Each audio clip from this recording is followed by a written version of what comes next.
Filipina, Kamboja, dan Vietnam. Oke, next slide. Nah, ini adalah peta konsepnya di mana saya ingin menunjukkan bahwa pada bagian awal itu adalah pembuka, yaitu sejarahnya, lalu masuk pada perkembangannya. Pada perkembangan ini merupakan bentuk dari gejolak yang terjadi, pengaruh dan pembentukan. Pengaruh itu adalah efek dari apa yang terjadi pada gejolak itu mempengaruhi dan membentuk antropologi di beberapa negara tersebut. Dan pada penutupnya nanti saya akan mengambil bentuk pada antropologi yang saat ini dan terus berkembang di negara Filipina, Kamboja, dan Vietnam. Untuk disclaimer, sumber yang saya gunakan berasal dari buku Handbook Sound-Based Asian Anthropologist, yang buku yang pernah Mas Galuh bagikan. Kalau Mas ingat di grup kita ada di situ bagian awal. Itu ditulis oleh Eric C. Thompson dan Petra Sinma. Baik, slide selanjutnya. Baik, pada antropologi Filipina berdasarkan handbook tersebut, dia menjelaskan bahwa ada seorang peneliti atau penulis bernama Isabelo de los Reyes. Nah, beliau merupakan seorang dari Filipina yang menciptakan inovasi dan revolusi terhadap pendidikan dan pengetahuan di Filipina. Dia juga mulai mengumpulkan, menerjemah dan menerbitkan cerita rakyat Sejolak Galuh ke dalam bahasa Spanyol. Karena pada saat itu ada semacam kolonialisme yang terjadi di sana oleh bangsa Spanyol. Karena waktu itu sebelum Belanda menguasai Asia, sebelum Jepang menguasai Asia, itu ada banyak banget negara-negara Eropa yang melakukan penjelajahan dan mulai melakukan sebuah gejolak untuk menguasai daerah tersebut. Nah, dengan adanya kolonialisme yang terjadi di sana, itu menciptakan sebuah cipratan atau sentuhan-sentuhan pendidikan dari mereka. Dan dari Delos itu menciptakan sebuah konseptualisasi dari bentuk pengetahuan lokal, dan juga yang dilakukannya itu berdasarkan bentuk etnologis, asal-muasal, budaya, material, pemerintah, kepercayaan, dan formasi. Tapi formasinya itu masih menggunakan bahasa ibu, dalam arti bahasa Filipina. Makanya diterjemahkan lagi dalam beberapa bentuk bahasa-bahasa lainnya. Dan juga karena adanya gerakan dari beliau menciptakan kemunculan praktis antropologis di Filipina, menciptakan para aktivis atau praktik yang melakukan kegiatan antropologi di Filipina dan menciptakan pengetahuannya sendiri, di mana mereka berdiri mandiri terhadap bentuk tindakan politik, humanis, dan bentuk-bentuk penelitian humaniora lainnya. Dan karena mulai adanya bentuk dari negaranya sendiri, hingga akhirnya yang awalnya adalah orang-orang kolonial Spanyol, itu tuh berubah menjadi rekan sesama senegara, rekan sesama mereka, yaitu orang sama-sama mereka. Istilahnya itu mungkin sama dirinya gitu, sama-sama orang Filipina. Dan dari sebab itu digaris lagi di bawah, dijelaskan lagi bahwa antropologi Filipina banyak dipengaruhi oleh antropologi Jerman, karena adanya kolonialisme yang terjadi, akhirnya mereka mencari fundamental dan bentuk kritik terhadap evolusi sosial, rasis, dan etnosentris yang bentuknya sama, filsafat politiknya bentuknya sama dengan yang ada di antropologi Jerman. Maksudnya sudut pandangnya, aspeknya. Baik, next slide. Pada antropologi Kamboja, masuk ke antropologi Kamboja. Di antropologi Kamboja ini sedikit bermasalah pada perkembangannya, karena sebagaimana kita tahu ada gejolak-gejolak di sana, terjadi konflik di Kamboja yang menyebabkan sulit sekali sebuah pengetahuan itu untuk berkembang. Jangankan pengetahuan, mungkin seorang anak manusia aja lahir susah gitu, karena adanya gejolak-gejolak yang terjadi, karena adanya konflik yang terjadi di negara tersebut.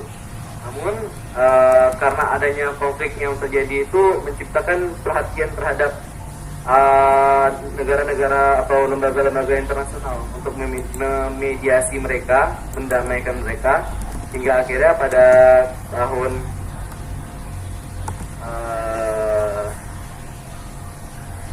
pada tahun 1990-an secara besar-besaran tuh bantuan internasional itu masuk gitu. Dan dengan adanya mediasi dari bantuan internasional, mereka akhirnya bisa menciptakan sebuah pertumbuhan dan pembangunan ekonomi.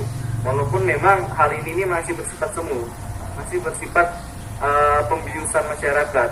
Karena walaupun yang masyarakat luar lihat, oh kayaknya udah aman deh, kayaknya udah bisa walaupun ada api-api, percikan-percikan api, tapi nggak sebesar yang dulu.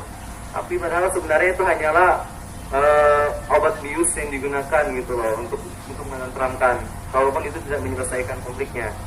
Namun dengan adanya bius tersebut itu menciptakan rileks atau ketenangan dan bisa membuat tumbuhnya ekonomi dan pendidikan dan bentuk transportasi sosial mereka, di mana walaupun transportasi yang terjadi telah membuat mereka untuk menyesuaikan diri dengan tataan dunia baru. Tataan dunia baru maksudnya adalah dunia modern, dan satu sisi lain telah mendamaikan dengan masa lalunya dari 1911. Maksudnya itu mendamaikan dengan masa lalunya karena masa lalu mereka kelam. Bahkan sampai hari ini aja masih kelam. Cuman memang media, pemerintah internasional itu tuh pasti ingin menciptakan ketenangan pada dunia kan, pasti ingin menciptakan ketenangan pada masyarakat. Jadinya nggak disorot gitu. Dan itu telah membuat perkembangan, walaupun sampai hari ini antropologi di sana masih kurang jelas gitu. Apakah fokusnya ke bagian Jerman atau ke bagian Prancis atau Inggris atau Amerika, itu belum ada penjelasannya. Bahkan di buku tersebut ini udah baca juga dan memang belum ada penjelasan lebih jauh akan sudut pandang yang mereka gunakan. Oke, next slide. Oke, pada antropologi Vietnam, kita masuk di antropologi Vietnam. Pada antropologi Vietnam ini sangat menarik. Kenapa menarik? Karena mereka seperti telah dipersiapkan begitu. Mereka mempunyai semacam generasi pertama atau angkatan pertama. Karena pada waktu itu tahun 1906 di situ tuh antropologi mulai ada di Vietnam. Karena pertama kali diajarkan oleh para peneliti dari FAO atau École de France of the Extreme Orient. Nah, pada tahun 1917-nya itu universitasnya mulai mendirikan departemen mandiri, mulai mendirikan semacam fakultas sendiri gitu, yaitu Departemen Antropologi dengan Augustus Boniface ditunjuk sebagai kursi pertamanya. Nah, pada saat itu mereka terus berkembang menjadi beberapa cakupan, beberapa jaringan-jaringan kekerabatan yang ada. Walaupun jaringan kekerabatan mereka itu masih tingkat skala nasional di Vietnam, namun mereka mempunyai pengaruh yang kuat terhadap pendirinya, terhadap pencipta awal, yaitu FAO. Kenapa mereka mempunyai pengaruh yang kuat? Karena mereka ditopang oleh bentuk dari FAO sendiri. FAO merupakan cakupan dari antropologi Prancis. Nah, oleh karena itu banyak banget peneliti-peneliti terkenal yang dari Vietnam tercipta. Sebagai contoh dengan namanya Nguyen Van Thieu dan Nguyen Van Huyen dan yang sebagainya, itu merupakan bentuk dari buah hasil pelatihan kolonial. Dan walaupun mereka hasil kolonial, mereka itu telah menciptakan perkembangan yang luar biasa di Vietnam. Kenapa mereka menciptakan perkembangan luar biasa? Karena mereka telah membuat tingginya pendidikan pengetahuan dan mereka berkontribusi dalam keselamatan nasionalnya. Bahkan mereka juga menciptakan dominasi gitu dari negara-negara lain hingga akhirnya mereka bisa bergerak maju. Walaupun memang mereka termasuk orang-orang yang dapat dikatakan mungkin dari sudut pandang orang ya, wah penjilat kolonial nih, wah kenapa dari kolonial nih, tapi mereka mendapatkan ilmu dari kolonial tersebut dan mereka menerapkannya untuk menyelamatkan negara mereka gitu loh. Dan dari situ mereka dipromosikan menjadi sebagai ahli budaya modern. Nah, dari situ dapat digarisbawahi dan ada tertulis jelas juga bahwa sebenarnya mereka antropologi Vietnam juga banyak dipengaruhi oleh sudut pandang antropologi Prancis, karena memang pendirinya tadi dari antropologi Prancis. Oke, next slide. Nah, ini adalah slide terakhir untuk menutup kesimpulannya, di mana antropologi Filipina merupakan mereka lebih berfokus pada tindakan politiknya, humanistik, dan mempunyai kekuatan pada pengaruh antropologi Jerman. Daripada antropologi Jermannya ini memang mendapatkan fundamental politik, namun mereka tidak mengkonsumsi atau tidak mengadopsi secara utuh gitu paham fasisme atau paham lama, paham tua yang Jerman lakukan gitu. Walaupun pada zaman dulu tuh terjadi perang dunia kedua kan, perang dunia kedua itu kan untuk perebutan ideologi antara USA dengan yang kita tahu Uni Soviet. Namun mereka tetap mempelajarinya, tapi mereka tidak menerapkannya gitu loh.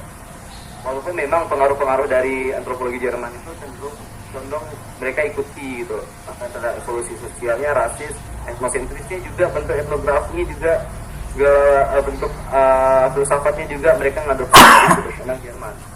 Nah, pada antropologi Kamboja karena tadi ada pergolakan, pergesekan di negara tersebut, hingga agak sulit untuk diketahui gitu perkembangannya bagaimana, dan juga dari buku tersebut yang telah dibagikan juga yang tidak menjelaskan sih secara detail bagaimana bentuk perkembangannya, karena gejolak-gejolak atau konflik yang terjadi di negara itu menciptakan sebuah batasan-batasan gitu untuk bergerak maju, batasan-batasan untuk masyarakat mengetahui dan belajar. Oleh karena itu, baik kelamaan ataupun bentrokannya itu, ya mediasi dari internasional juga sebenarnya tidak terlalu memberikan dampak besar gitu. Walaupun memang itu memberikan angin segar, itu memberikan sedikit kayak, wah akhirnya udah bisa belajar, akhirnya udah bisa mengetahui di sini. Tapi tetap sebenarnya belum bisa dikatakan sudah bagus gitu. Negaranya masih sakit juga. Lalu masuk ke Vietnam. Nah, di Vietnam ini sudah jelas banget bahwa EVO atau Equal Advances the Extreme Orient itu sangat berpengaruh gitu terhadap sejarah awal atau terhadap pembentukan awal antropologi di Vietnam. Mereka itu adalah orang-orang berjasa yang generasi pertama meluluskan atau mencetak para antropolog dari Vietnam. Hingga akhirnya antropologi Vietnam juga bisa menyelamatkan negaranya sendiri gitu. Karena pengaruh dari FPO tadi hingga akhirnya menciptakan kecenderungan mereka dipengaruhi atau sudut pandang mereka dipengaruhi dengan sudut pandang dari antropologi Prancis. Baik, next slide. Dan terima kasih. Oke, terima kasih Ferry. Silahkan dimaksudkan. Kalau untuk anunya silakan Fer, yang biarkan terbuka untuk yang kesimpulannya tadi Fer. Oh, kesimpulan. Okay, jadi buat panduan saya sedikit ya mungkin mengulas. Ya, Mas. Revi, tolong tampilin kesimpulannya lagi ya. Oke, mungkin saya sedikit sambil menambah catatan-catatan di bagian chat yang ini nanti.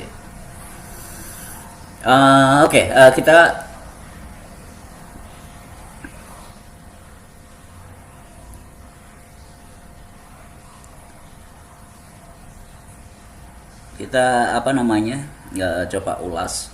Yang sangat menarik memang yang untuk Filipina ini sangat menarik. Kenapa? Karena mereka ada Jose siapa yang mungkin sayang tadi Ferry ndak nyebut namanya.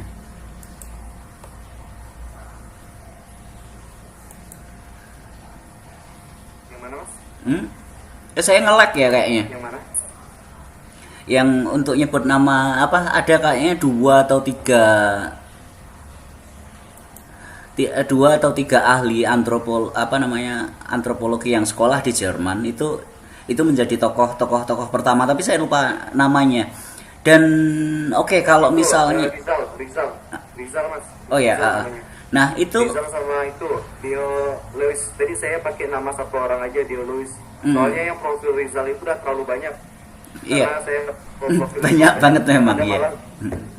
Iya, malah ngupas orangnya gitu, bukan ngupas sudut pandang negaranya. Iya. Saya nggak pakai itu.